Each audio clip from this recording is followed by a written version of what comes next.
Hey everyone, welcome back to the channel. Let's talk about something really important but often overlooked, protecting your family's future.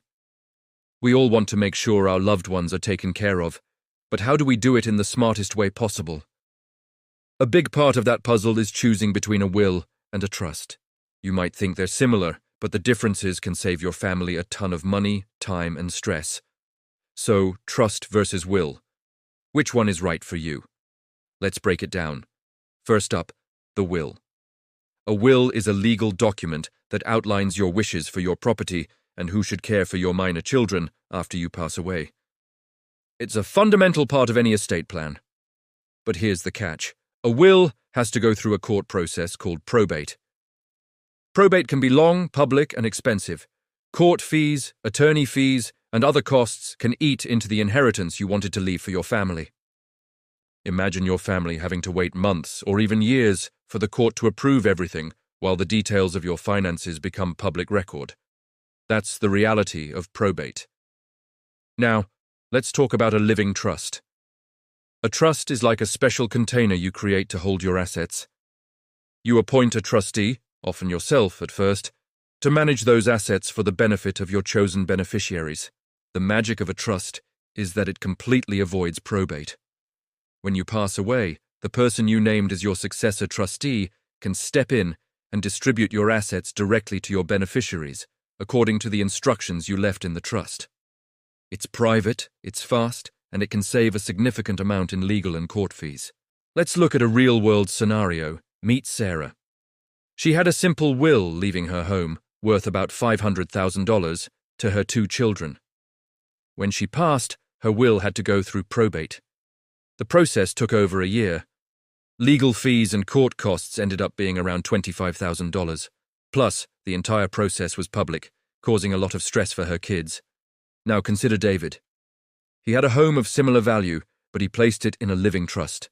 When he passed away, his daughter, as the successor trustee, was able to take control almost immediately. She followed the trust's instructions, paid off his final bills, and distributed the remaining assets, including selling the house, within just a few months.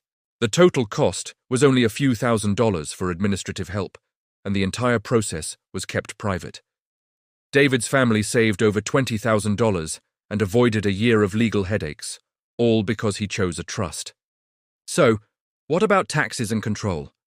Both wills and trusts can be structured to minimize estate taxes, but trusts often offer more sophisticated strategies for larger estates.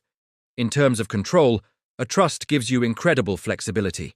You can specify not just who gets your assets, but also when and how they get them. For example, you can stipulate that your children receive their inheritance in stages, say a third at age 25, a third at 30, and the final third at 35. This can protect young or financially inexperienced beneficiaries from blowing through their inheritance all at once. You can't achieve that level of detailed, long-term control with a simple will. So, which one is better? A will is a good start. But for many people, especially homeowners, a living trust is the superior choice for saving money, maintaining privacy, and ensuring a smooth transition for your loved ones. It avoids the costly and public process of probate and gives you far more control over your legacy. It's a powerful tool for protecting your family. Estate planning can feel overwhelming, but taking the time to understand your options is one of the greatest gifts you can give your family. I hope this comparison helped clear things up. If you found this video helpful, please give it a thumbs up and subscribe for more content on managing your finances and protecting your future. Thanks for watching, and I'll see you in the next video.